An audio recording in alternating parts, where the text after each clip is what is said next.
The dollar is the most remarkable achievement in the history of money. Think of it. This piece of paper cost nothing to produce.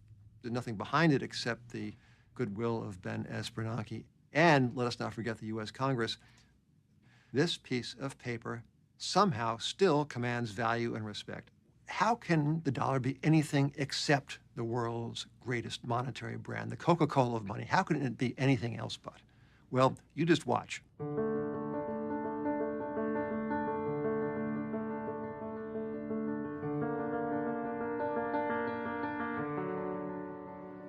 Since 1971, the U.S. dollar and the global financial system have been based solely upon faith. Faith in the guardian of that currency and of that system, the American Central Bank, the Federal Reserve.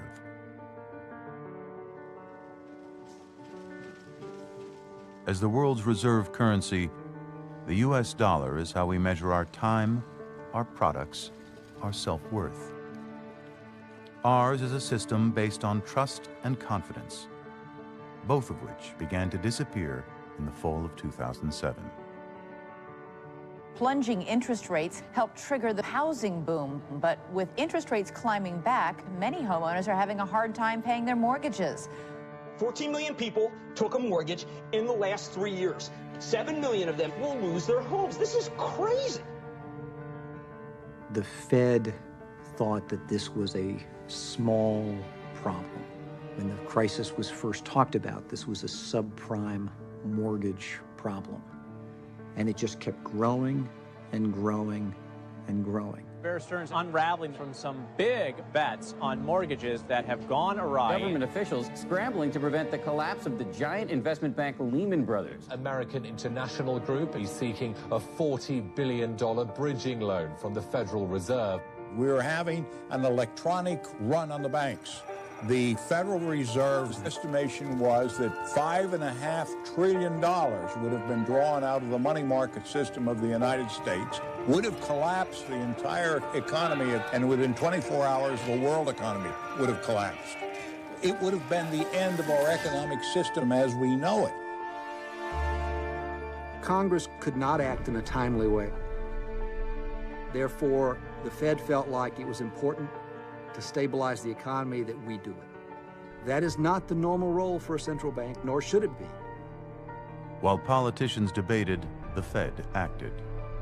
It used its political independence and unlimited power to create money, to provide trillions of dollars in loans to corporations of all kinds, dwarfing the congressional aid that followed. What people on Main Street and most politicians didn't understand is that if we didn't do something, General Electric would have pulled down, Berkshire Hathaway would have pulled down, General Motors would have pulled down, Citigroup would have pulled down Bank of America. I mean, we came to the brink of the abyss and we looked over, and it was a long way down. The Fed really did have to step in. And this is why the Fed was set up in 1913, to provide liquidity to the financial system as a whole at a time when you have a financial panic.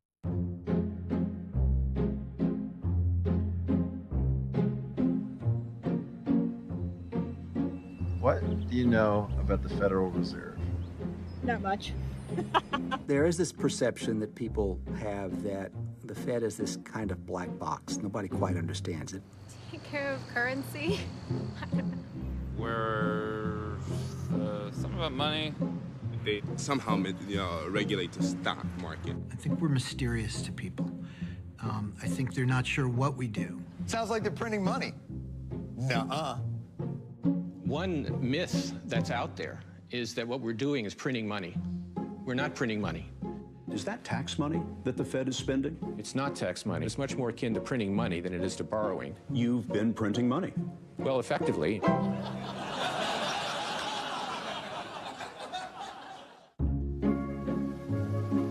What exactly is the Fed's job? It does control the money supply, set interest rates, regulate banks, and is supposed to ensure the safety and soundness of the financial system. The Fed is supposed to be the guardian of financial stability, preventing chaos in markets. Now, usually it can do that. in the summer of 2008, it couldn't do that, and we did get chaos. But what caused the crisis in the first place? What brought the wealthiest nation in history to its knees? According to many economists and senior Fed officials, it was the Fed itself at the eye of the storm. I'm on record as saying that I thought the Fed kept interest rates too low for too long. That contributed to the bubble in housing prices. This was warned about at the time. This was textbook. When you take rates that low, you're going to have a boom, and a bust is likely to follow. The Fed failed to prevent the housing bubble, the predatory lending scandal, and utterly failed to prevent the financial crisis. So we failed to regulate the most important part of our financial system. And I don't think any of us who've ever worked at the Fed take any comfort from the fact that somebody screwed up. But I think it's important we recognize there were some big mistakes made. Didn't the Federal Reserve System fail? I know my time has run out, but I really fundamentally disagree with your point of view. And I think there is a natural inclination that things are fixed, but things are not fixed. Everybody wants to go back and say, things are fine now. Look, we solved our problem. We're just asking for another crisis. This is an experiment. We've never done this before. We've never been here before. The Federal Reserve is really operating by the seat of their pants. Now, the other side of that is that these are smart people, hardworking people who are trying to do the best that they can. So I think we need to look very carefully at what the Fed did, and perhaps even more important than looking back and blaming people is the issue of what role should the central banks play going forward as we start thinking about this is a mess and we don't want to do this again. This isn't the first time the central bank we created to protect our economy has instead led us to the brink. The real currency of the world is trust. As that slips away, can the Fed learn from the past, and can it do it in time? We haven't had big countries going down, unable to save their system and collapsing. That's the crisis we have to worry about. You have what degree of confidence in your ability to control this? 100%.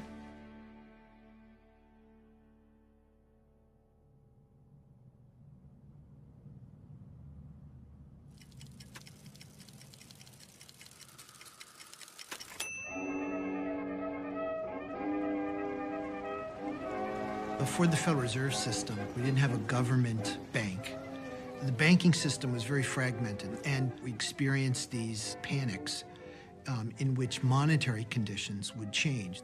A shock would hit the economy, the banks fail, and then other banks would fail.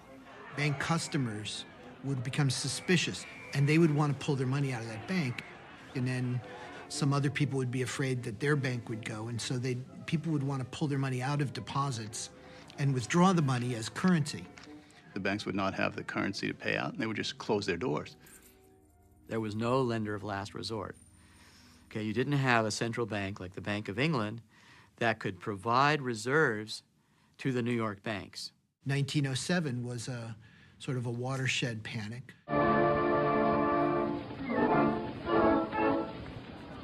The panic of 1907 was the straw that broke the camel's back.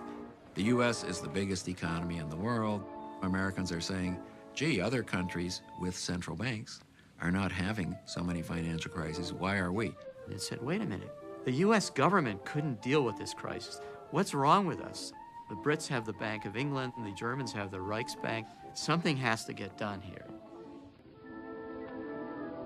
In 1910, Senator Nelson Aldrich summoned New York's most powerful bankers to an island off the coast of Georgia to secretly negotiate plans for an American central bank.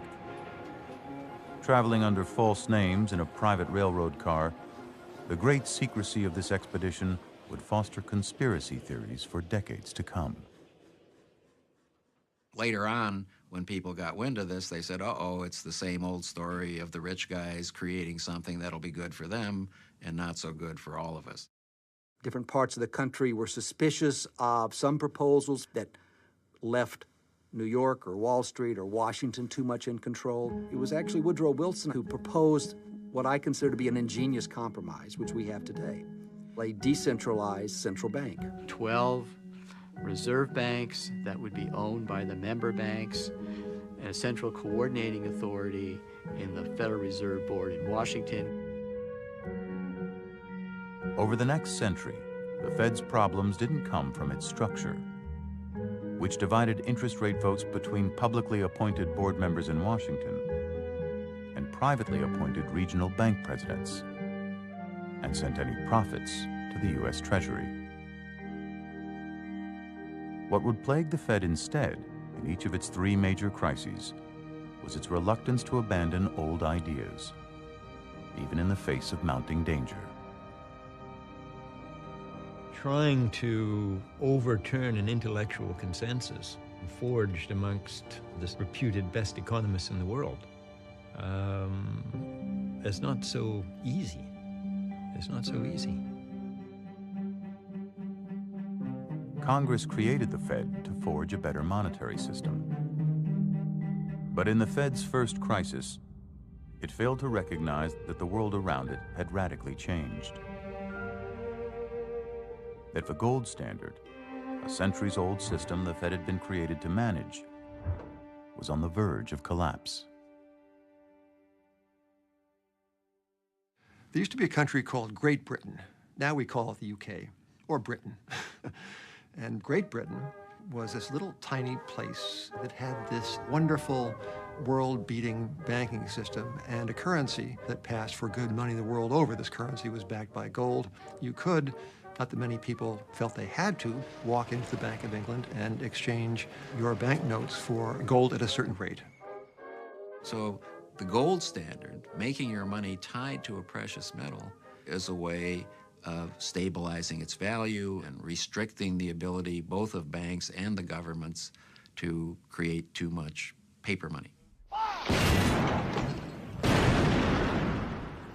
But that world came crashing apart in the summer of 1914 when World War I began. To print the money needed to finance the war, the great powers of Europe abandoned the gold standard. With Britain bankrupt, and German society destroyed by hyperinflation, the U.S., its new Federal Reserve, and a gold-backed currency emerged preeminent. The United States rose up and supplanted Britain, and the pound was demoted from being the world's great reserve currency. The U.S. becomes the financial leader of the world almost sort of overnight. While the world economy struggled, America's boomed, and the Fed realized it could use its influence not just in times of panic. Monetary policy, a power the Fed is still struggling to manage to this day, was born. The Federal Reserve has the power to create money.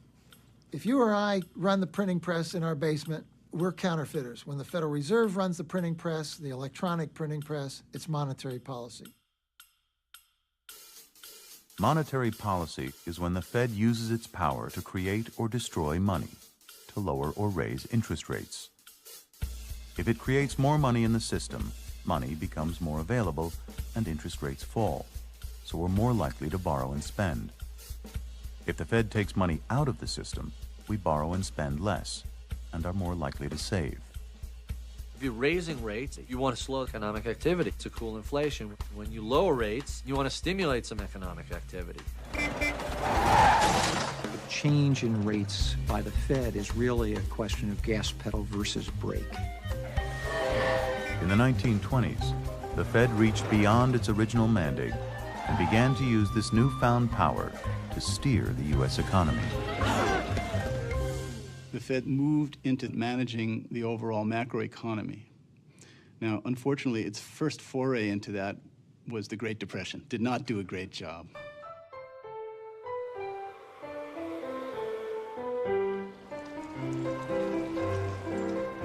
Roaring 20s saw the first instance of a Fed-induced boom and bust. At first, the Fed's low rates unintentionally helped fuel stock market and debt bubbles, which saw speculators borrow more money than the entire amount in circulation. An alarmed Fed then clamped down, raising rates aggressively in 1928 and setting the stage for a recession and stock market crash.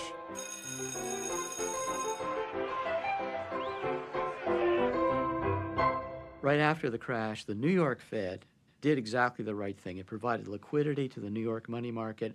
It prevented a banking panic. Now, the board in Washington wasn't too happy about this. They were worried the expansionary policies the Federal Reserve was following would lead to a reignition of speculation and an inflation. So the Fed stopped its easing policy. Well, then trouble hit the banking system, and the Fed did nothing. As banks began to fail, people withdrew deposits and stuck them under the mattress. Now banks didn't have money to make new loans, and the economy spiraled down. Because we were still on the gold standard, we had trouble figuring out what to do. We tried to protect our gold position, which required raising rates, at exactly the wrong time. My grandfather, for example, went on vacation 2 weeks down to Kentucky, came back and their bank had been closed and they lost $3,000 worth of savings. And so instead of providing enough money to prevent prices from falling, the Fed allowed the money supply to collapse. And that's what turned what would have been a garden variety recession into the Depression.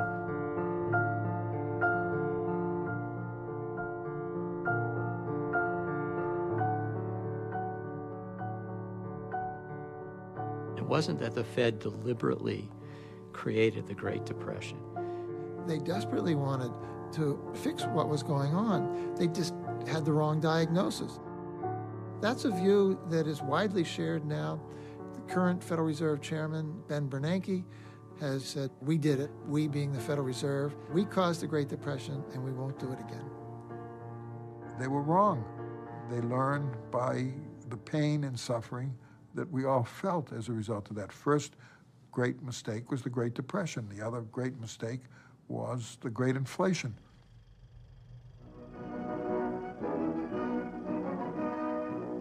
At Bretton Woods, New Hampshire, delegates arrived for the opening of the United Nations Monetary and Financial Conference.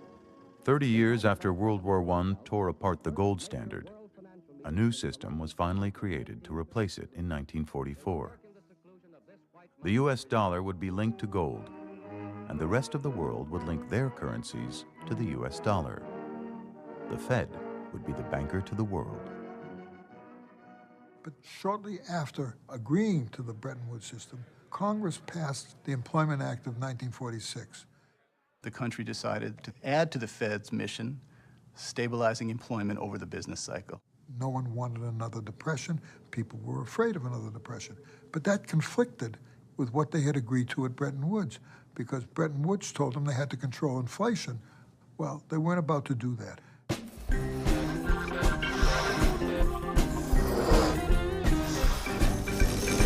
The best things in life are free, but you can give them to the birds or bees that need money. In the next great crisis, the problem wasn't too little money, but too much. Money, yeah, that's what I want. Fear of unemployment was the new ideology, which, like the gold standard, the Fed would abandon only after great social cost. The middle of the 1960s was a very nice period. There was no inflation, no unemployment, and a lot of self-congratulation in Washington, D.C. They finally had got it. Fiscal policy would be just so, monetary policy just so, and we would have the kingdom of heaven right here in the United States of America. This administration today, here and now, declares unconditional war on poverty in America. In 1965, President Lyndon Johnson announced a sweeping vision to transform the country into what he called the Great Society. However, beneath the surface of things, there was trouble. Johnson's Great Society programs and his massive escalation of the war in Vietnam drastically increased government spending and caused prices in the U.S. to shoot higher. The war in Vietnam was, like all wars, the cause of a governmentally orchestrated inflation. To protect the value of the dollar, Fed Chairman Bill Martin needed to raise interest rates, as he had done since 1951. But Lyndon Johnson was a different kind of president. Johnson said, no, we don't want interest rates to rise. We don't want to derail the Great Society. We don't want to create a recession. We've got a war to fight. And the Fed caved in. He knew that he shouldn't be doing that, but he believed it wasn't his responsibility to tell the Congress they couldn't run deficit. I've talked for a long time about the independence of the Federal Reserve. That's independence within the government, not independence of the government. So if there was a big private investment boom, he could raise interest rates to stop it. But if there was a big public expenditure boom, that was not his responsibility to stop. That was the Congress. The results were disastrous. Vietnam and then Johnson's Great Society programs on top of that was too much demand for the economy, created this immense inflation. At Bretton Woods, the U.S. had promised to be the world's reserve currency, backed by gold. But the Fed had created far more dollars than it could ever redeem in gold. And now the U.S. could no longer keep that promise. And by 1971, it was clear the dollar could no longer be exchanged into gold. Finally, President Nixon, in front of a television camera, bumping, I think, Gunsmoke off the air. Maybe it was Bonanza. Bonanza will be shown after a special report from NBC News. I have directed the Secretary of the Treasury to suspend temporarily the convertibility of the dollar into gold or other reserve assets. And that began the modern age of inflation. For the first time in history, the dollar was just a piece of paper, backed only by faith in the Federal Reserve and its policies. Now, what does this mean for you? Your dollar will be worth just as much tomorrow as it is today. That promise was only as good as the Fed actions behind it. But bowing to pressure from Nixon and clinging to flawed economic theories, the Fed refused to raise rates. Over the next decade, the cost of living more than doubled, as the dollar lost more than half its value. They would tell each other, we're not going to let the inflation get out of hand this time. And then the unemployment rate would rise, and all that would be forgotten, because the political pressures would grow. Where did they come from? It came from Congress, it came from the administration, it came from the business community, it came from the labor unions, and it was just very hard to resist. The whole climate of opinion was against them. And Arthur Burns, chairman of the Fed, he did not do what a good central banker should do and raise rates to break the inflation. And by the time the 70s ended, it was a total mess. Prices went up infamously during the Carter presidency. Inflation was increasing and unemployment was increasing at the same time. That wasn't supposed to happen. Inflation hits everybody. Unemployment, even at its worst, hits only about 10% of the population at any one time. And so the public shifted its concern from unemployment to inflation in a massive way. People began to say, we don't want it. We won't stand for policies that create ongoing inflation. I really hate it because you pay so much for so little. Good evening. Prices in the United States during the first 3 months of 1979 went up at an annual rate of 13%. The question is, how long will this go on? Inflation running out of control. The answer, probably for years. President Carter found himself on the defensive because inflation was becoming very unpopular. Inflation is our friend. And that's when Carter appointed Paul Volcker. When I was appointed by Jimmy Carter, he was kind of up against it. It was a very difficult period. I told him we were going to have to adopt tighter policies, and I felt very strongly about the independence of the Federal Reserve, and that's the way I thought we should act. Burns said in a speech after he left the office, we knew, meaning we central bankers, that we had to reduce money growth back in 1964 or we were going to have inflation. And he lists all the reasons why he couldn't do it. It was that meeting that Paul Volcker left to do what Burns said couldn't be done. People don't like to raise interest rates. It's not very popular. And there was some resistance and fear of creating a recession and so forth. It was a close thing for Volcker even to pull it off internally. He had a substantial battle within the Federal Reserve. Volcker had tried to get the Fed governors to nudge interest rates upward, without success. So he tried a different tack, persuading them to focus on controlling the money supply. It was a sleight of hand, because the two are essentially the same. But it was a politically palatable tactic, and it worked.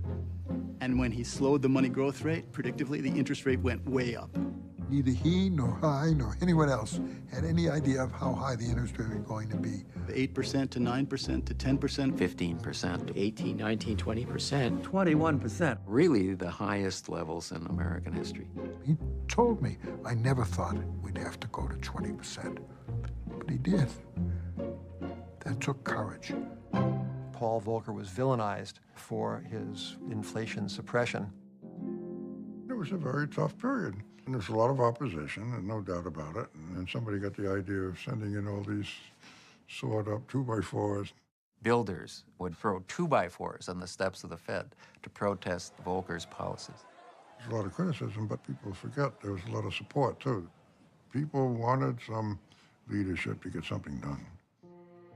Now, the Fed was aware that it would almost certainly produce a recession.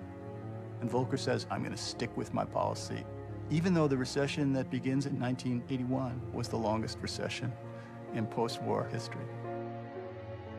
In that period of a couple of years, the world's view, the political view of the role of the Federal Reserve and its importance in the country changed dramatically. And I don't believe it would have been possible without a man of Paul Volcker's stature, who understood the business of central banking from soup to nuts, who understood the costs of not dealing with inflation. Had those decisions been left to politicians, it's inconceivable that they would have, quote, voted for such a deep recession to bring the inflation rate down. That's sort of a generic flaw of political systems. Ask members of Congress to vote for things that cause short-term pain for long-term benefits, and it's pretty hard. It's pretty hard to get the votes. It's nice that we have leaders who step up and do the right thing now and then, take a long-term view. We could use more. Paul Volcker has advised me of his decision not to accept a third term as a member and chairman of the Federal Reserve Board. With inflation tamed, Volcker was expendable, and President Reagan would not reappoint him to a third term. But Volcker had restored faith in the dollar and in our central bank. And he'd laid the foundation for an era of unprecedented prosperity. It would be up to the next chairman to keep it alive. And for many years, it looked like he had.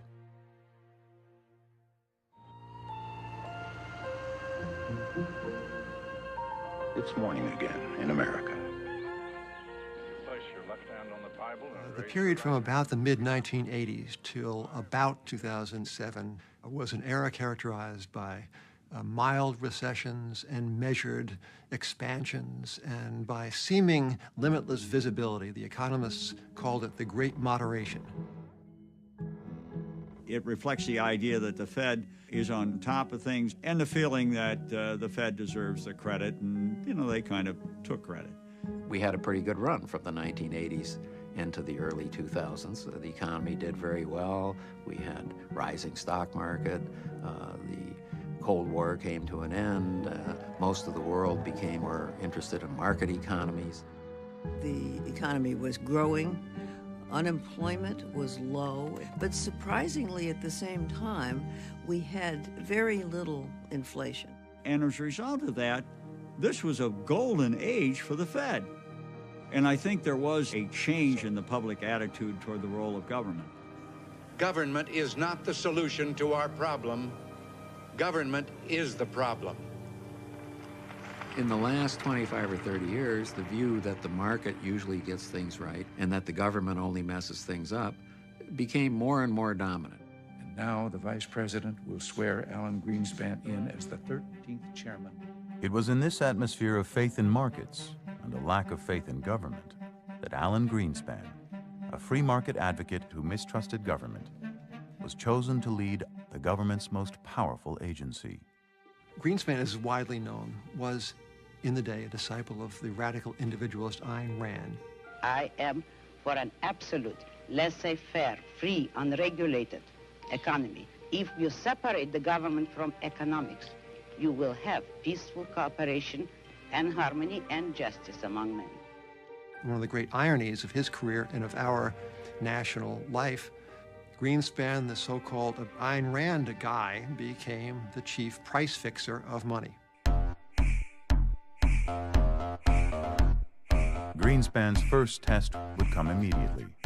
In the last 5 years, the U.S. stock market had more than tripled in value as a result of falling interest rates, low inflation, and a rediscovered faith in American capitalism. The point is, ladies and gentlemen, that greed, for lack of a better word, is good. Though greed wasn't new to Wall Street, the means for satisfying it were. For the first time, the market was making widespread use of complex financial products like derivatives. Some, like portfolio insurance, were supposed to protect investors from big losses. This was the early use of mathematics in the stock market. Dumbest thing anybody had ever believed, that everybody could sell at once. But this was what the mathematics said you could do. This has been the worst day ever in the history of the New York Stock Exchange. The Dow off more than 500 points. Paper losses more than $500 billion. The market suffered its largest one-day drop ever and held its breath, wondering if the Fed and its new chairman were about to repeat history. There was a point in time before lunch that looked like the gates of hell were about to burst open again, and we were going, you know, another 20-25% down. The fear in the market quickly spread, and so the Federal Reserve lowered rates very rapidly, provided liquidity very openly. Alan Greenspan handled that event very successfully, reassured the markets, eased monetary policy. You say, this is really good. This is why you want this monetary policy to be the way it is. And so there was a lesson there. You know, you can intervene, you can end the crisis. It was a historic moment. Nearly 75 years after its founding, the institution created to prevent banking panics had succeeded in doing precisely that. But it came with a dangerous precedent. From now on, the Fed would be expected to lower rates based not just on problems in the real economy, but in the stock market as well. And you end up with a Fed whose original narrow mission expanded dramatically. Fed Chairman Alan Greenspan didn't want to see any regulation of banks, of markets. And on the other hand, he's pulling switches and moving levers and, you know, more than any Fed chairman before or since. Having cast aside his ideals to rescue the market, Greenspan would soon master the art of intervention. In Alan Greenspan's case, I think it's important to understand no one but Alan Greenspan had ever engineered what we call a soft landing. That is, you've had interest rates low, the economy's accelerating, you then raise rates, you slow the economy down without letting inflation get out of control or without throwing the economy back into a recession. So the plane is supposed to come in and just barely touch the ground as it lands. That's what you always shoot for. Usually, you get a bump. 94, 95, Alan Greenspan, chairman of the Fed, raised rates very rapidly, punched the bond market in the nose in 94 because he wanted to cool the economy down. The economy keeps growing, inflation doesn't accelerate, and we get an investment boom in the middle years of the 90s. That was really amazing. It hadn't been done before. What followed was the longest economic expansion and largest stock market boom in U.S. history. An economist with no prior banking experience had become the maestro.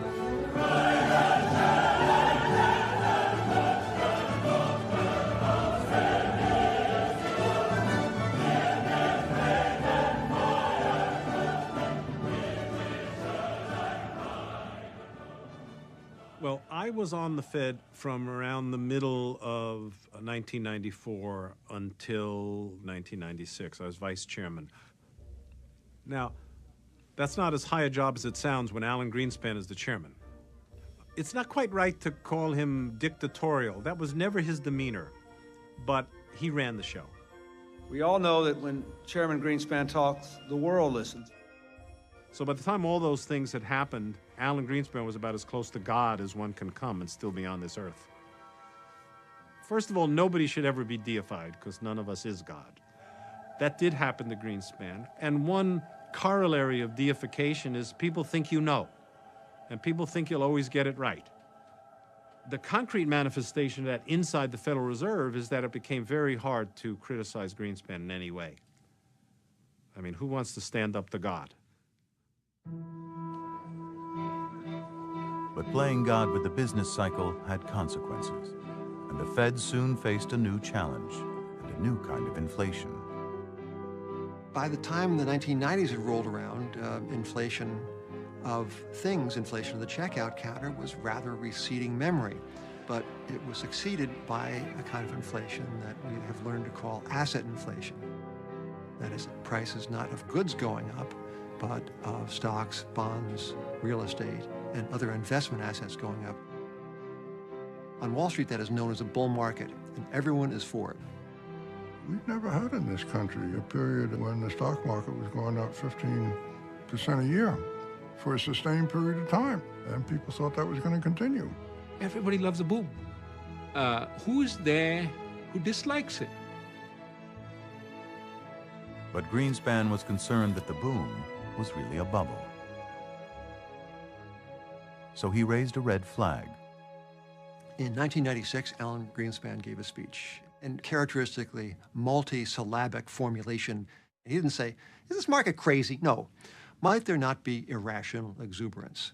How do we know when irrational exuberance has unduly escalated asset values, which then become subject to unexpected and prolonged contractions, as they have in Japan over the past decade?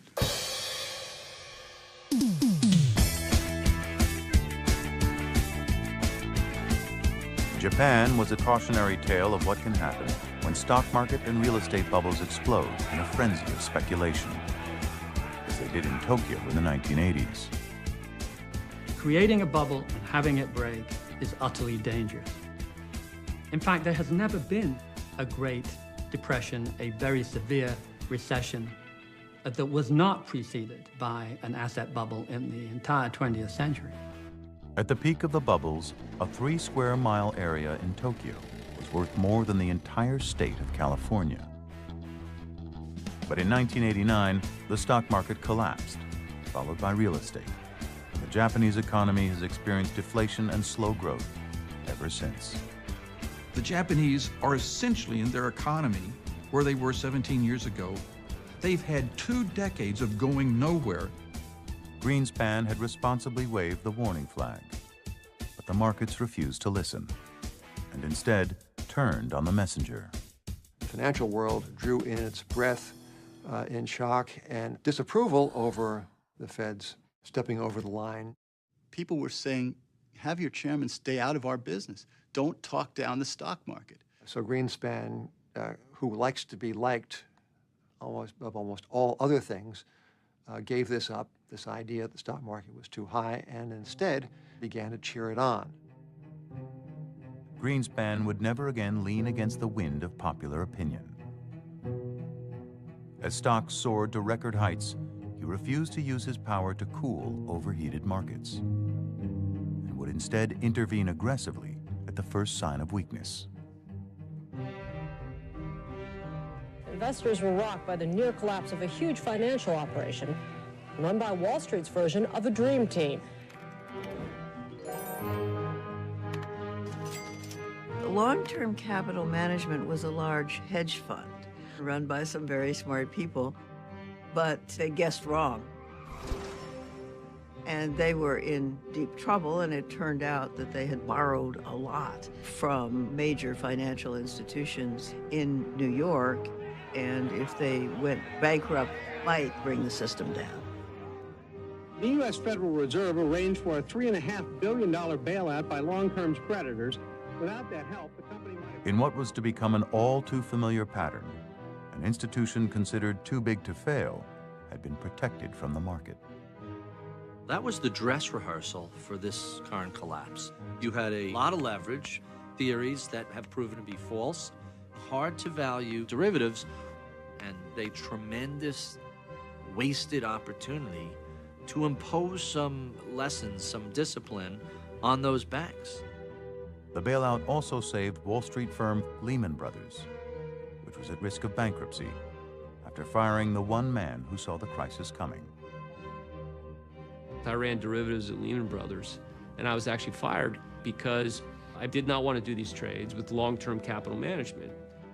The comment I got fired for was, I'm an expert on derivatives, but my bosses don't really understand the risk that I'm taking. Lehman's CEO never did learn about risk. By 2008, he'd borrowed $600 billion to become the biggest mortgage player on Wall Street and the biggest bankruptcy in history. Confident to the end, the Fed would never let a firm 4 times larger than LTCM go bust. So this alleged libertarian was presiding over the socialization of risk in our economy. It's perfect. So we're not a free market then? There is an invisible, there's a benevolent hand. No, that's the way it comes out, but that's not the way they think about it. 6 days after rescuing long-term capital, in the middle of the largest stock bubble in U.S. history, the Fed backed the bailout with an interest rate cut. It would cut rates twice more in weeks to come. And cutting interest rates exacerbated the boom in retrospect. Greenspan was acting in ways his predecessors never had, so much so that Wall Street gave it a name, the Greenspan put. So the Greenspan put is the idea you can take any risk and you can, in effect, put it to the Fed. Look, if the market gets too far out of hand, I'll rescue you. That's essentially how traders interpret it.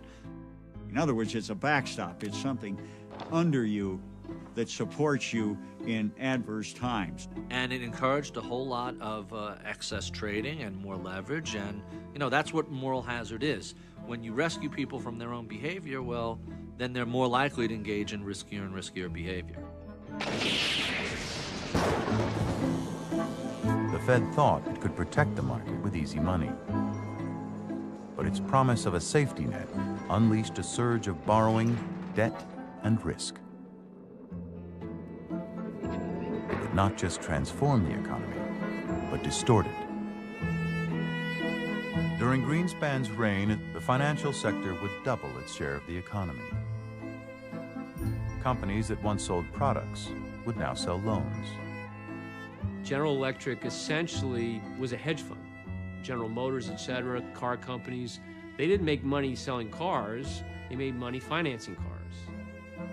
And firms that had once worked in service to their clients would now make enormous profits trading for themselves, engineering ever more exotic financial products like derivatives, which, unlike traditional assets, were bought and sold in secret and left completely unregulated.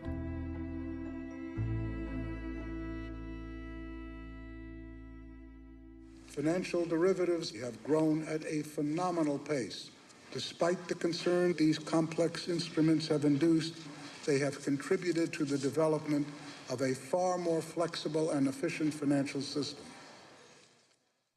Despite the fact that derivatives lay at the heart of both the '87 crash and the LTCM bailout, Greenspan resisted any attempt to regulate them, even leading the charge against Brooksley Born when she tried to monitor this exploding market under existing laws. I am very concerned that we will put in place new forms of government regulation of all sorts which will not work. I see no evidence to suggest that this is a troubled market. What are you trying to protect? We're trying to protect the money of the American public, which is at risk in these markets. If you're going to let companies write this form of insurance against extreme events, someone has to figure out whether it's innovation or whether it's a scam. So someone's got to police that. The mistake I made in my own thoughts at the end of the 90s was assuming that would take place, and it didn't. Greenspan's ideology won out. And 10 years later, the U.S. taxpayer would spend over $182 billion bailing out insurance giant AIG's unregulated derivatives unit. Greenspan also repeatedly declined to enforce the Glass-Steagall Act, which separated traditional banks from Wall Street. The message was clear. The nation's most powerful banking regulator considered regulation itself obsolete. Coming out of the 1970s, under Paul Volcker's leadership, the strength of the banking system was very high up on the agenda. But there was then a generation of monetary economists who were taking the banking system for granted. And it was like, well, supervision will take care of itself. There is a presumption that regulators will have a better insight into the nature of the problems than the markets themselves. Now, I know most of the people who would be in charge of making the types of judgments that would be required for that. And I will tell you that they don't have a clue as to what to do. And that was the hubris that was infecting us because of the period of great moderation. So the ideology became very strong, and as you know, it all broke down. The smart folks that run the financial markets are so skillful that they can take care of all these problems themselves. That sounds like a caricature, but people really believe that. Lots of people really believe that, and some of them were running major regulatory agencies, such as Alan Greenspan. The Fed was offering the markets an amazing deal. No regulation to prevent you taking risk, but if your bets went wrong, lower interest rates to rescue you. U.S. stocks soon became more overvalued than at any other time in history.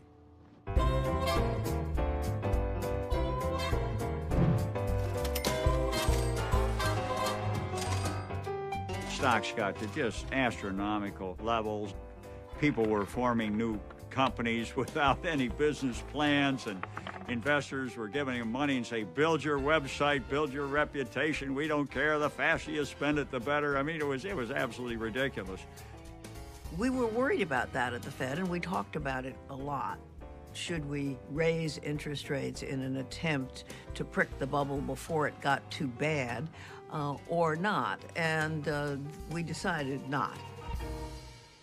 Bubbles generally are perceptible only after the fact.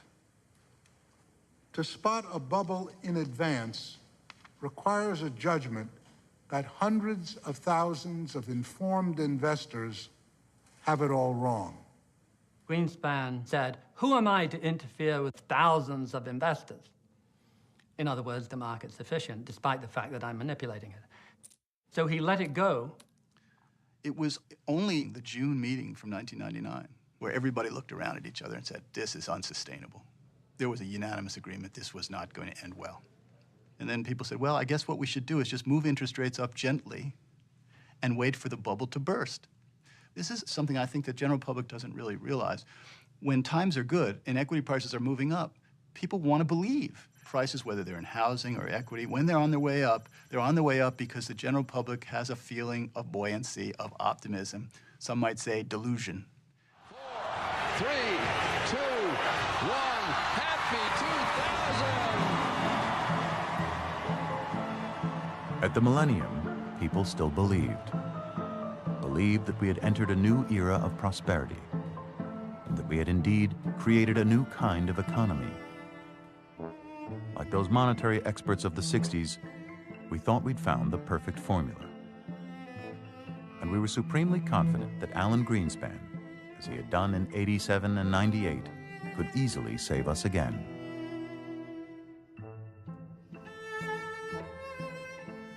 One earlier Fed chairman famously said, the role of the Fed is to take away the punch bowl just when the party gets rolling. Alan Greenspan's attitude was 180 degrees away from that. Greenspan came to the idea that the Fed could not identify a bubble as it was inflating. Now, many of us would disagree with that rather vigorously. It couldn't identify, really, if the market had gotten ahead of itself, was too high, let alone whether it was crazy. So the role of the Fed is simply to wait till the bubble breaks and then pick up the pieces. While bubbles that burst are scarcely benign, the consequences need not be catastrophic for the economy.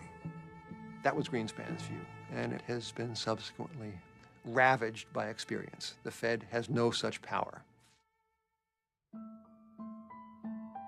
3 months after the ball dropped, so did the stock market. The dot-com collapse and 9/11 attacks put to the test Greenspan's view that bubbles could be cleaned up afterwards. And he quickly responded with a series of interest rate cuts to soften the blow. There was a big fear after 9/11 that we were headed for a huge recession. That didn't happen. So I think the people who held this view coming through the 2000 bubble collapse felt very vindicated that it was a reasonable approach. If this is the bust, the boom was sure as hell worth it. You agree with that, right? Certainly.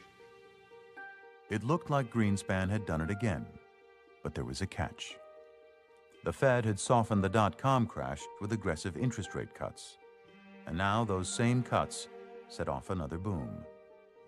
The Federal Reserve created so much money that it had to go somewhere. We actually found that it was kind of interesting and stimulating to put it into houses. Lower rates mean lower mortgage payments. The cost of money was less.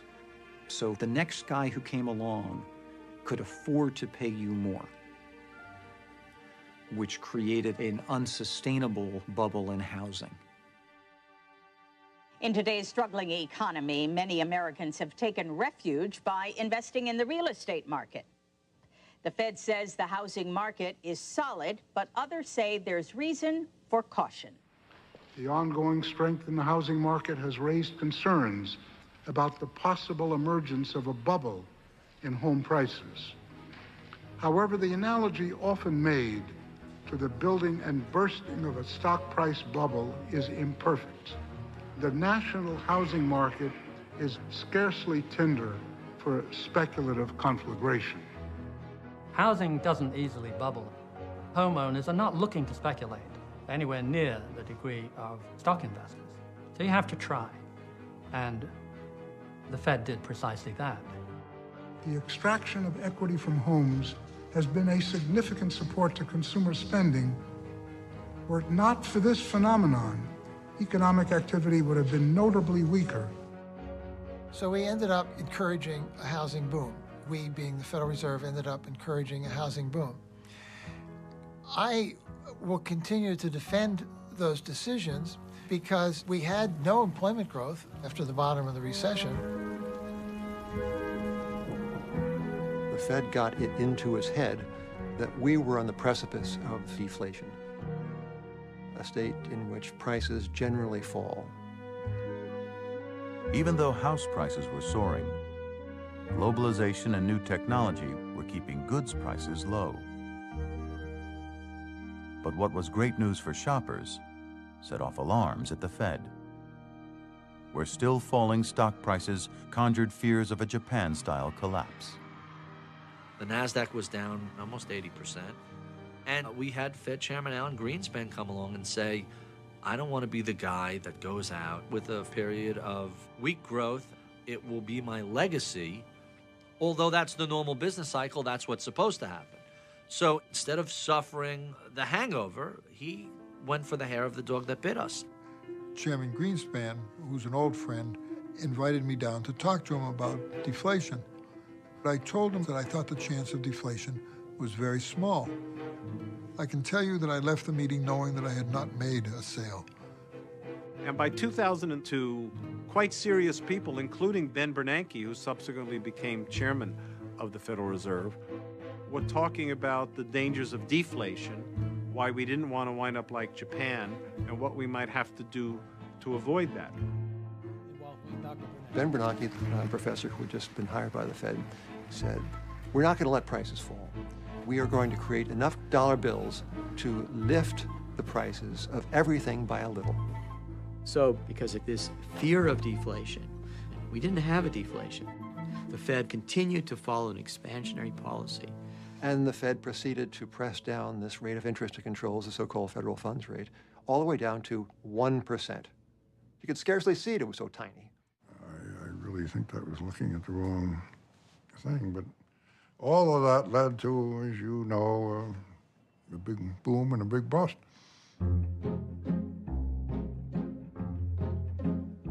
If you allow interest rates to remain unusually low for a long period of time, you are creating the environment in which a bubble or in which a rapid credit expansion can occur.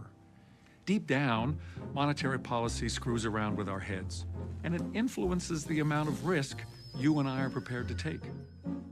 If we think interest rates are going to be low for a long time, we're comfortable borrowing money. If we think interest rates are going to be very high for a long time, that induces us to feel like leaving that money in the bank. We're going to lower interest rates to find speculators who said, well, let me take a shot at building condos. At a higher rate, they may not take that chance. And part of that was intentional on the part of the Fed to get us all to take more risk than we would otherwise take. I love that house, plus the schools. The kids are 3 and 1. They're gonna grow up. What? This listing is special, John. You guys can do this. We can do this. Okay. Are you kidding me? And as the housing bubble built up, cheap credit sort of sustained it. The fuel for the subprime mortgage crisis was the accommodative monetary policy by the Fed. The Federal Reserve stands prepared to maintain a highly accommodative stance of policy for as long as needed to promote satisfactory economic performance. Greenspan had been hitting home runs for so long that he thought he couldn't fail. Determined to get growth at any cost, his plan was to swap one boom for another and juice the economy with low interest rates. But far from solving the problem, he would trap the Fed in a vicious cycle from which it has still not escaped. We took rates down really low. They hadn't been that low for 46 years, and they never stayed that low that long. By lowering the price of money, the Fed was raising the prices of things bought with borrowed money. We favored real estate, for example, because we didn't want to see people out of jobs. Well-intentioned, but the consequences are we created the incentives to borrow. And we brought households to debt levels that no one would have imagined 20 years ago, not just 50 years ago. And when you looked at it that way, you would say, uh-oh. But Greenspan was theory-bound. His theory said you didn't get nationwide recessions in housing. The Fed thought its policies were safe, provided inflation remained low. But had it been measuring inflation the way it did during the Volcker years, inflation would have been far higher. Not only were exploding house prices excluded from the Fed's new calculation, but rising food and gas costs as well. So the Fed kept filling up the punch bowl. And as opposed to going into inflation of goods prices, it went into an inflation of asset prices. That's inflation in the same way, but it's not called inflation. So if the stock market goes up and doubles, we don't say, oh my God, there's been inflation. Or if housing prices double, we don't say, oh my God, there's been this enormous inflation. We say, oh, how much richer we are. But the problem is, we're not richer. It's simply an illusion of richness. President Bush signed a housing bill, which was part of his ownership society, and he said how good it was that people had houses.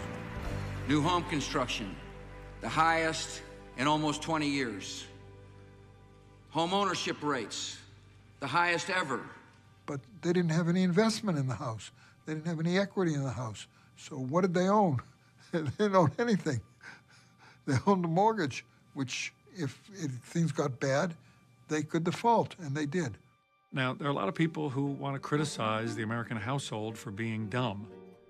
Americans borrowed too much, in part because they did not understand how to save prudently, how to borrow responsibly, and they did not understand fully that pension values and house prices will not always rise. I think that's mistaken. I think I would never short the intelligence of the American consumer. Sort of the collective wisdom, I think, is usually pretty good.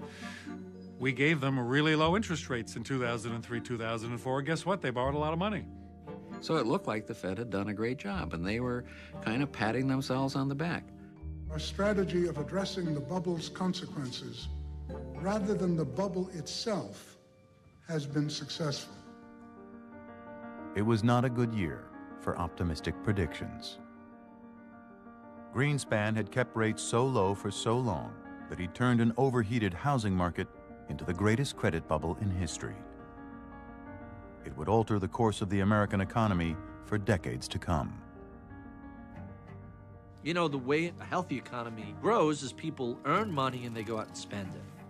The way an unhealthy economy grows is people borrow money and they go out and spend it. The U.S. in 03, 04, 05, 06 was phantom recovery. It was all borrowed money. So instead of building factories that produce income, we wind up building condos that really don't produce anything. And then we build too many condos.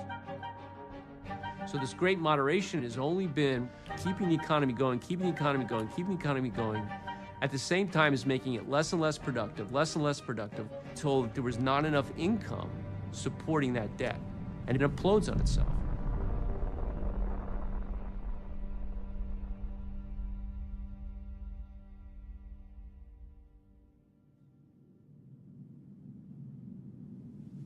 I think there are several strands to understanding how we got in this deep a financial mess.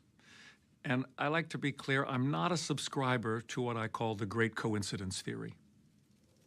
That every individual facet of our financial system seems to have fallen apart at the same time as part of a great coincidence. The accounting was all wrong. The bonuses were all wrong. The capital was all wrong. The risk management was all wrong. The regulation was all wrong. Each and every one of these things was all wrong. I think when a boiler explodes, that's a little like blaming each individual rivet. No, something fundamental connected all of these things. Monetary policy was just way too easy. And the concepts underpinning financial regulation were flawed. And I believe markets and capitalism have been unfairly criticized because it's been bastardized by the government and the Federal Reserve skewing things so that we have these massive imbalances. The Fed's low rates helped spur a doubling of mortgage debt, turning the American dream into a tragedy for millions of families. But the real borrowing spree didn't happen on Main Street.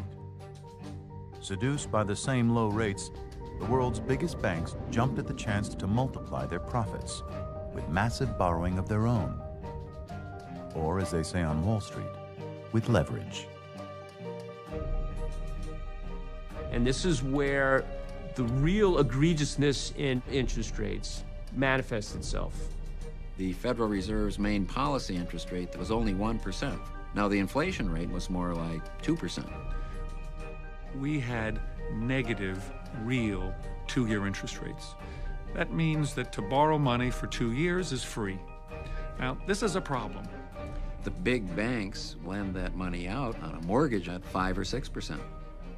Now, if I can borrow money at 1% and lend it out at 6%, I'm going to make a tremendous profit from that.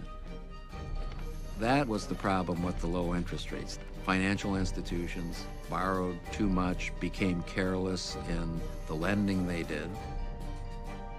Able to borrow money for nothing and earn huge fees for lending it out, Wall Street began simply giving money away. You know, firms like Lehman Brothers borrowed at those low interest rates made mortgage-backed securities on the base of it, and spread it around the world.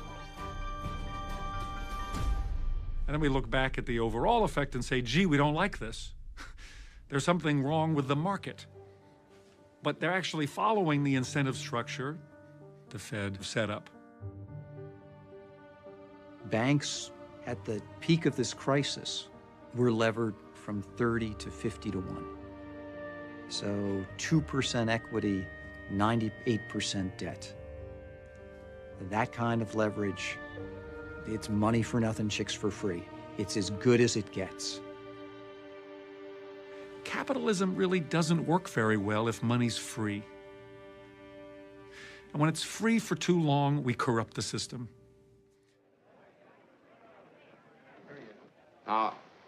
Just remember that this thing isn't as black as it appears. All of us remember the movie It's a Wonderful Life with Jimmy Stewart and the Bailey Building and Loan.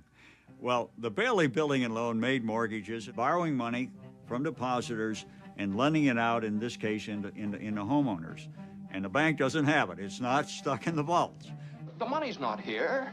Well, your money's in Joe's house, and in the Kennedy house, and Mrs. Maitland's house, and 100 others. Well, that meant that the Bailey Buildings and Loans of the world had a very big vested interest in knowing to whom they lent that money and knowing that those people had the ability to repay it. Except from 2002 to 2007. And that's where the borrower's ability to make the payments became irrelevant. It was the lender's ability to sell it to Wall Street securitizers that was what mattered. I mean, the whole system was perverse.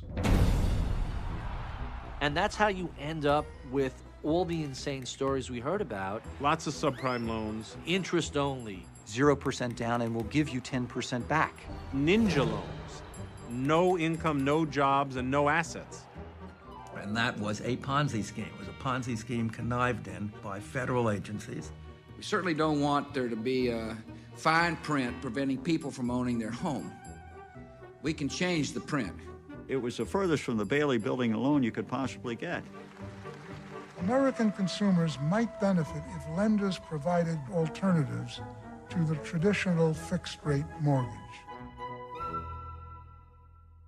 A growing family with a lot of debt, a young couple with no down payment, a business owner whose income was hard to document. Every one of them was turned down for a home loan by 3 different lenders. I'm with Countrywide, and I got them all approved. Now, the Fed didn't do that. The banks did that, but the Fed could have and should have prevented these crazy mortgages from being granted. I have a lot of faith in markets. However, I still need rules, and I still need a referee, because otherwise you get a chaotic environment and very bad outcomes.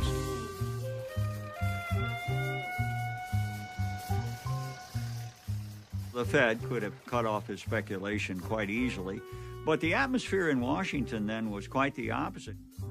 We have an excessive concern about home ownership and its role in the economy. This is not the dot-com situation. Homes that are occupied may see an ebb and flow in the price, but you're not going to see the collapse that you see when people talk about a bubble. To set standards for mortgages would have been going straight against the political environment. The Federal Reserve would have been pretty brave. They should have, in retrospect. Despite being the only agency charged with protecting the financial system, the Fed remained on the sidelines, later claiming it lacked the authority to regulate Wall Street's mortgage machine. But in 1994, Congress had passed the Homeowner Ownership and Equity Protection Act, which gave the Fed, and the Fed alone, specific power to prevent unfair and deceptive mortgage lending. The Fed had unique authority to regulate all mortgage lenders. It finally used it in 2008. They could have stopped the subprime unit of Lehman. You had the authority to prevent irresponsible lending practices that led to the subprime mortgage crisis. You were advised to do so by many others, and now our whole economy is paying its price. They could not believe that it was a nationwide problem. Okay, they just didn't get it. Nobody in the entire Federal Reserve System, only one guy, Gramlich, was the only one, and they didn't listen to him. My late colleague, Edward Gramlich, known as Ned, was very worried about the subprime crisis. And he did want the Federal Reserve to police lax lending standards. But Alan Greenspan did not push forward with what Ned was recommending.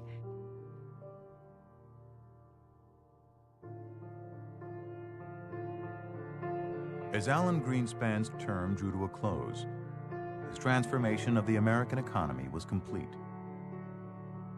A financial sector of outsized proportions, housing bloated by borrowing, a dismantled regulatory system, and a collective delusion that all was well.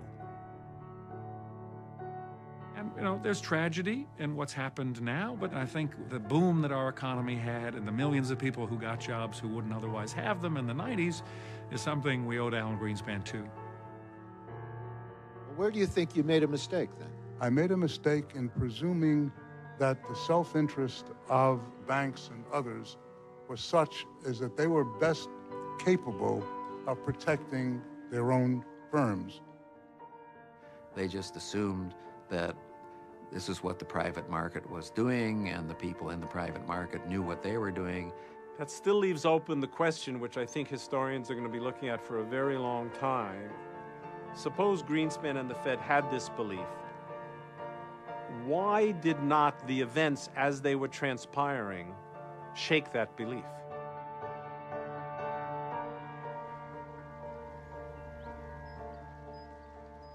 One of a president's most important appointments is chairman of the Federal Reserve. My first priority will be to maintain continuity with the policies and policy strategies established during the Greenspan years. As a Fed governor, Ben Bernanke had spent the peak years of the housing bubble promoting his mentor's easy money and lax regulation. Taking over the helm, he had no idea he would reap what he'd sown. We have so many economists coming on our air and saying, oh, this is a bubble and it's going to burst. What is the worst case scenario if, in fact, we were to see prices come down substantially across the country? Well, I guess I don't buy your premise. It's a pretty unlikely possibility. We've never had a decline in house prices on a nationwide basis. So what I think is more likely... What Bernanke should have said is, it has never declined because it's never had a bubble before. Robert Shiller's data shows 100 years of incredibly flat price series, followed by suddenly a Himalayan mountain going up very rapidly. Bernanke is the perfect academic. He's not looking at house prices. He so profoundly believes in market efficiency that there can't possibly be a housing bubble, so why bother to look for it? The Bernanke Fed really blew it. They just didn't see it coming. Both Bernanke and Greenspan would later maintain that only a tiny group of experts foresaw the crisis. But there were many who did, and were either dismissed as alarmists or ignored. There were some of us that were writing back then, guys, this is absurd. This can't happen. It's going to end in tears. In the case of housing, I started to detect bubble proportions in 2002. That forecast was met with derision. We worried that encouraging people to borrow money in the interest of spending it would come back and haunt us. All you had to do was crack a history book. Every bubble breaks. It's not that I saw something that wasn't there to see. It was all there for other people to pick up. But I think there was this sense of comfort that it wouldn't happen, and even if it did happen, we knew how to deal with the problem. So you have to understand, academic economists live in an island unto themselves. These were people trained in mathematics, not trained in markets. And trying to apply the mathematics to markets, and to human emotion, basically, they stumbled. In the academic models used by the Fed, debt is not a source of danger. In fact, in most of these models, debt isn't even there. In the academic models, the financial sector isn't even there. So if it wasn't there, it couldn't do any harm. And because their intellectual framework didn't allow for a big crisis to happen, there were no efforts made to prevent the crisis. When they got into it, the whole idea was that we'd soon be out of it. The problem, the subprime market, seems likely to be contained. So the magnitude of what was to come down the road was completely discounted. And then, at some moment, people realized they really overextended themselves.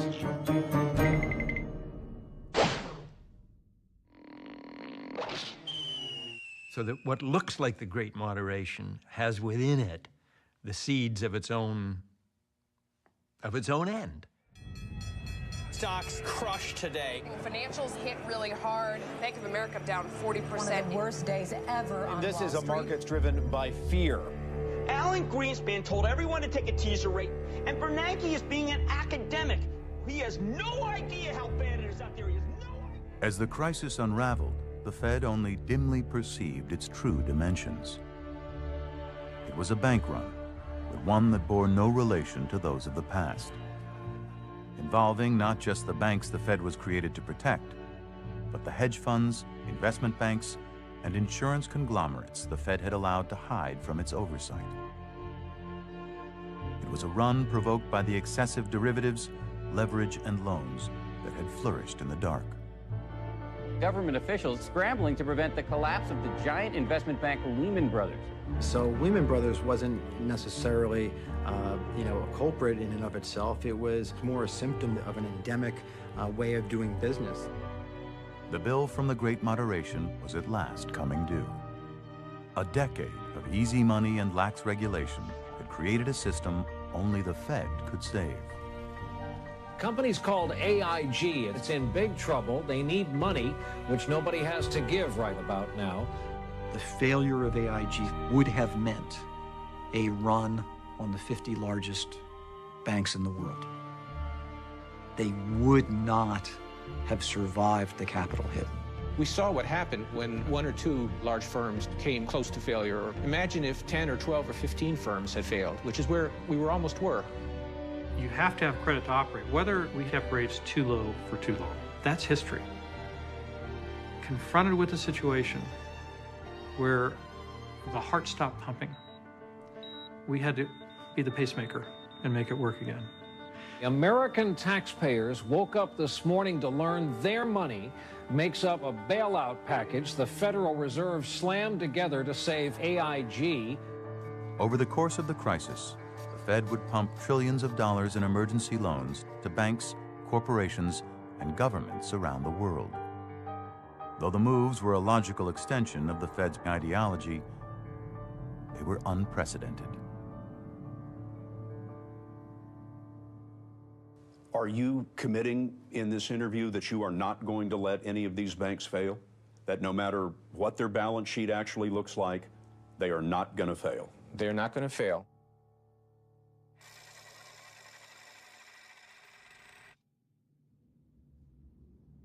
Bernanke single-handedly stopped the run.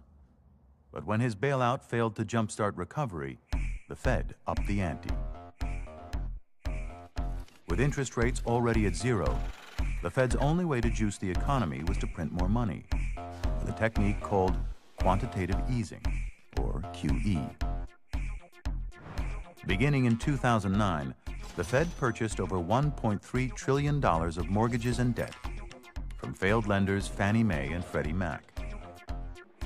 It was a temporary nationalization of the mortgage market. What followed was the single biggest stock rally since 1932. And when markets faltered in 2010, the Fed announced a second round, QE2.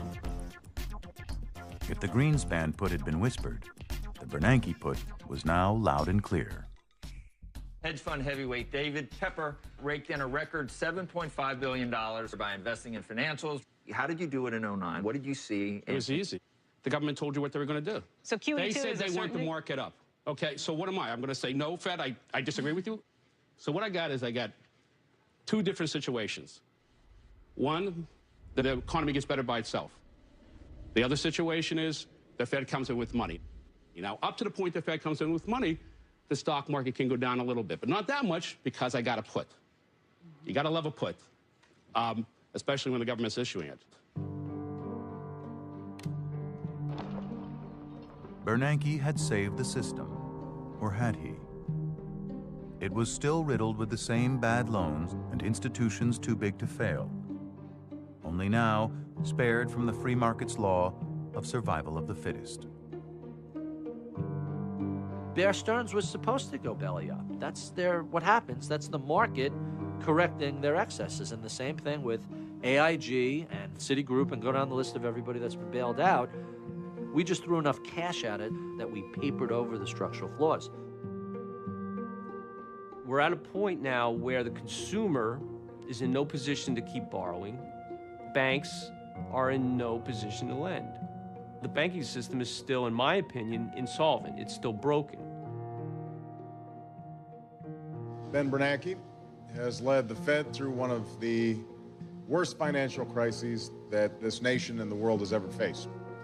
The Great Moderation began as an homage to the free market, but today it could not be further from that ideal.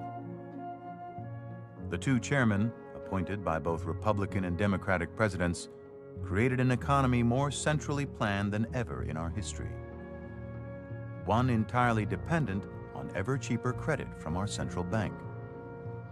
From 20% to zero, drops in interest rates bailed out investors in any number of transactions. Every time the response is more debt fueling growth.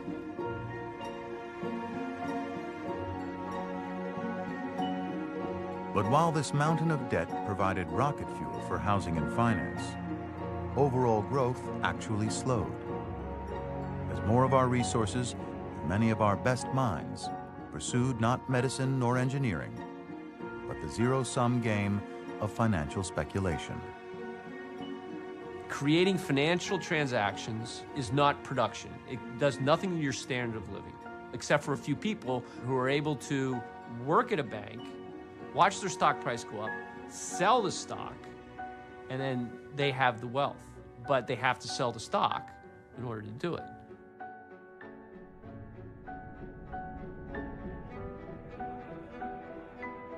So understand what happens when stock prices go up. The same with housing.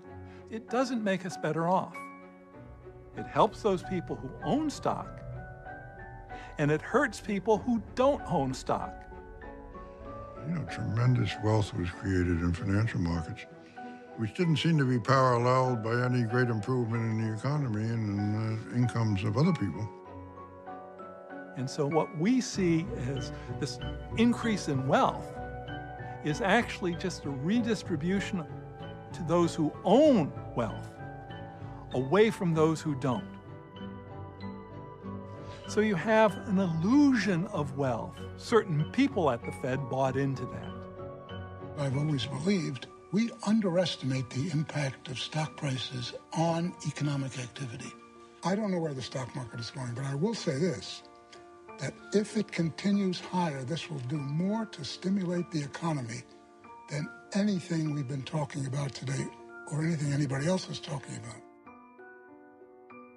But for all the booms, bailouts, and easy money, since 2000, no net jobs have been created in the U.S., and per capita growth in the private sector has been stuck at zero.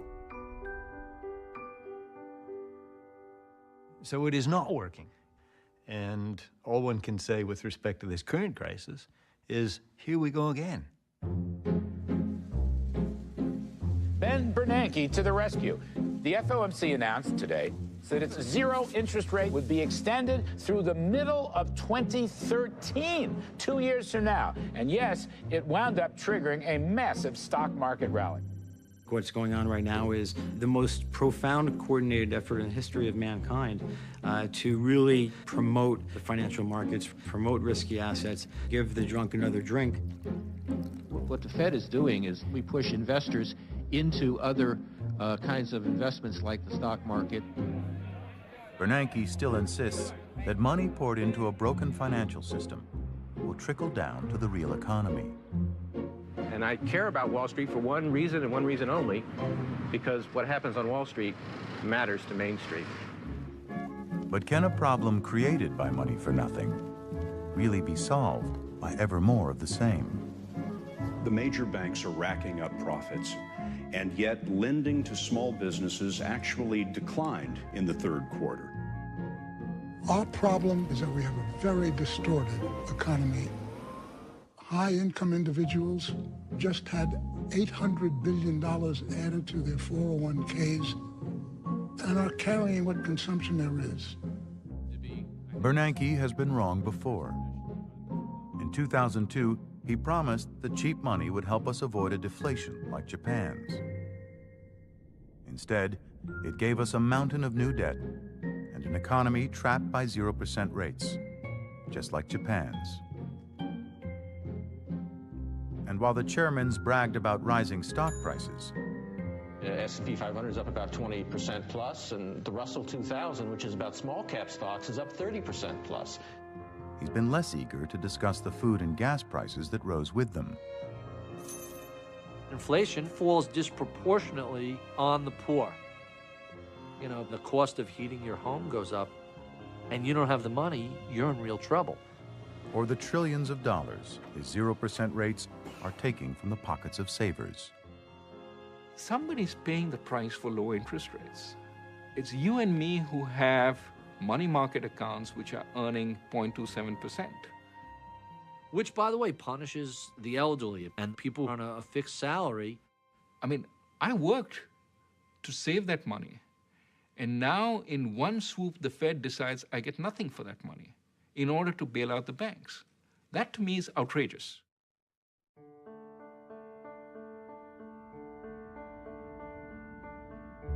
So here you have a group that instigates movements in asset prices to get the economy going the following year and the following year. The Federal Reserve today announced plans to buy $40 billion of mortgage bonds a month until further notice. These policies bring interest rates down. It affects stock prices. It affects home prices. If people feel better because their 401k looks better and their house is worth more, they're more willing to go out and spend. They don't try and stop that or moderate it in any way. So they have a bigger collapse the next time and a bigger one the time after. To see that and then see it all crash and to learn nothing. Quantitative easing is the last desperate gambit on this game of stimulating asset prices. You have what degree of confidence in your ability to control this? 100%. There ought to be a greater degree of humility on the part of those who are operating or pretending to operate complex systems. You know, rates can only go to zero. And at that point, free money doesn't enable asset values to keep growing. And the only tool they have left at their disposal now really is psychology. People's belief that the Fed can solve problems. But mechanically, they can't at this point.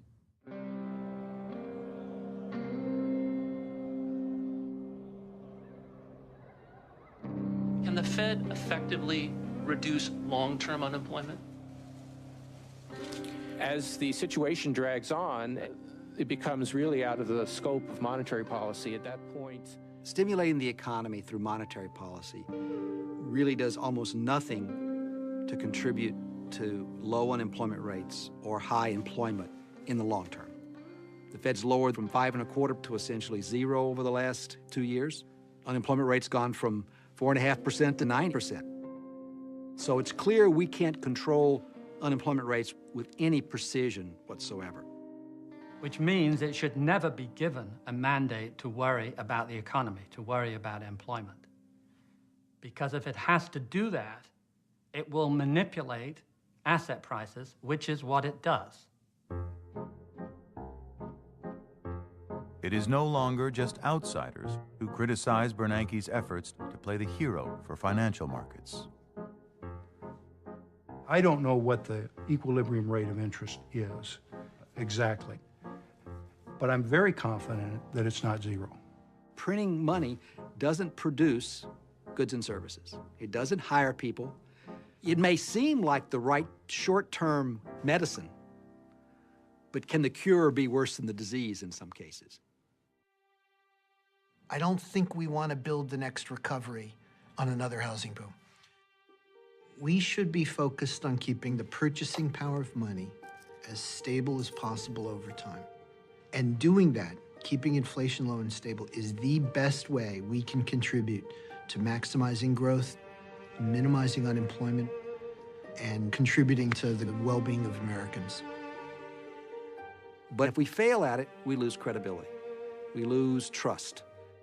Ben Bernanke brought our economy to its knees, has been reappointed. Right. Does this give you hope for being reelected governor of New York? May I remind you, he screwed everybody. There is no authority in the Constitution authorizing a central bank, which means there should be no Federal Reserve System.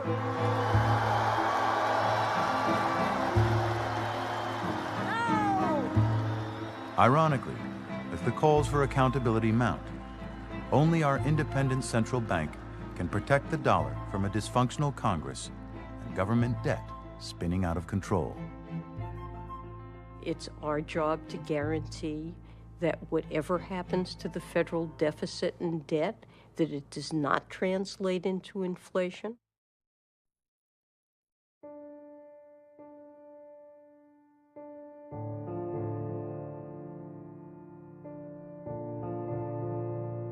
Each new bailout comes with a catch. This time, instead of writing off bad debts and reforming our banking system, we simply swap spending households couldn't afford for spending and tax cuts our government can't afford. Once again, financed by ultra-low rates from the Federal Reserve. We can borrow tons and tons of money at very low interest rates, and we can continue to do that for some time.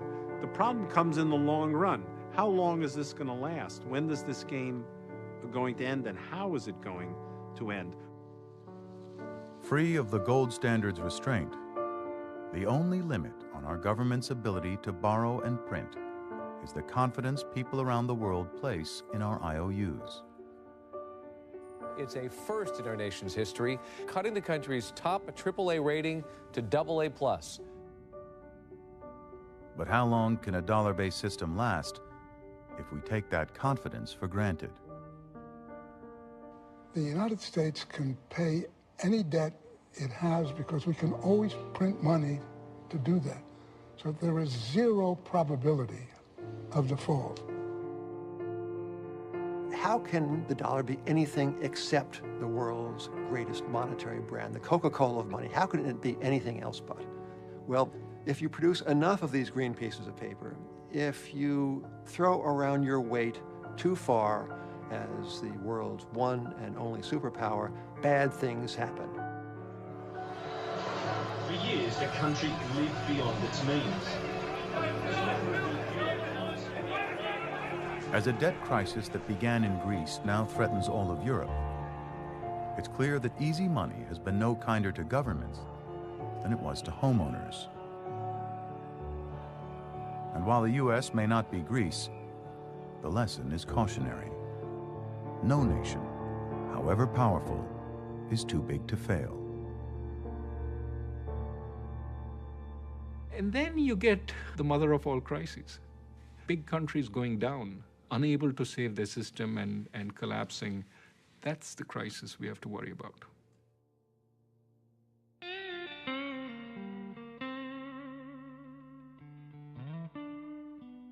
The time to have made good choices was back in the 90s and the early 2000s. And we didn't make good choices as a country, as an American polity. And now we're faced with a number of bad choices. But if we fail to make the uncomfortable choice today, we're going to create even more uncomfortable choices down the road. How many times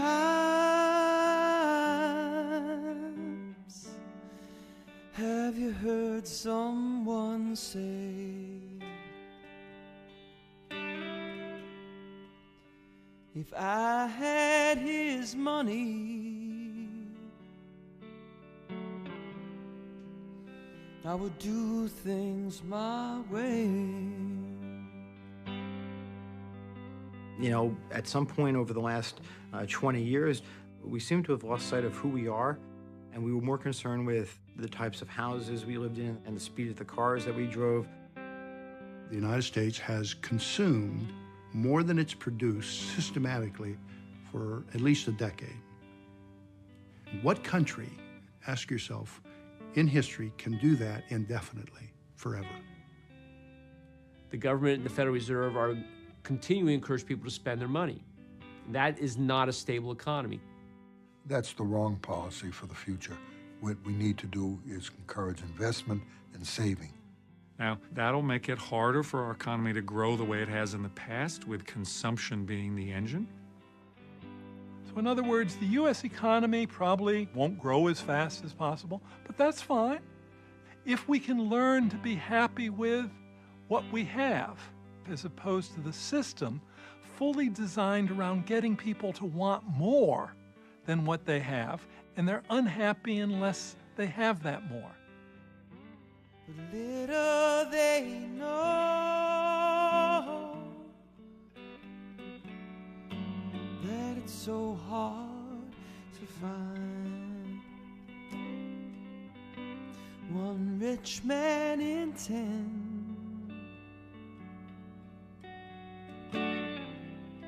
with a satisfied mind. My generation, the baby boomers, basically participated in intergenerational theft. We borrowed from our children, and in some cases from our grandchildren. I hope we don't go as far as our great-grandchildren. And I don't know one parent who's willing to say, well, let me enjoy my life at the expense of my children. But that seems to be what's happening. Now, the interesting question is, when you've been on that path that long and the imbalances have grown up that big, what's the process for getting off the bad path onto a better one? We got to create something the world wants. And that's what we've got to get back to in the United States. What drives long-term growth is the real world, education, capital spending, the quality of your workers. They're the things you should worry about. There's a myth that's grown up that the United States is a weak tiger, that it can't produce goods that people want to sell. Far from the truth. We're still the largest exporter in the world. We have the human capital, the knowledge. We need to just have the incentives. Somehow we need to go to an economy that is using its resources, operating at full employment, but doing so in a way that isn't reliant on bubbles anyplace, that is a solid, responsible use of resources. That means you need to have interest rates that don't discourage savings. Less subsidies for housing and debt and domestic consumption. Prices closer to what they more naturally should be. So you can get the growth going again in a healthier way, then the burden of the debt gradually gets less and less and less. But of course, the transition is bound to be painful. And then the question becomes, how much short-term pain for how much long-term gain? The end of inflation, that happened because the public wanted it to happen. This is a democratic country. What do we want the Federal Reserve to do for us, for the citizenry? We want them to provide low inflation and relatively stable growth. They can't smooth out all the bumps in the road, and we can't expect them to do that. But we can expect them to do a better job over the future than they have on average in the past. It's tempting to believe the crisis is over, but we may be simply passing through the eye of the storm. To break free of the cycle of booms and busts, the Fed must find a new way forward. So it's a very important crossroads for us. Will we be willing to support the central bank as it raises interest rates to levels where savings becomes something that you value again, so that our society can really begin to build for the future? Easy for me to sit here and say, this is how we need to do it, but very difficult to implement for anyone, for the Congress, for the President, and for the Central Bank of the United States. More than ever in its 100-year history, the Federal Reserve holds the future of our economic system in its hands. Can the Fed help foster an economy that's built to last? One not based on stock or housing bubbles, but on sensible, productive investments that will enrich not just some of us, but all? Or will it continue to offer the empty promise of money for nothing?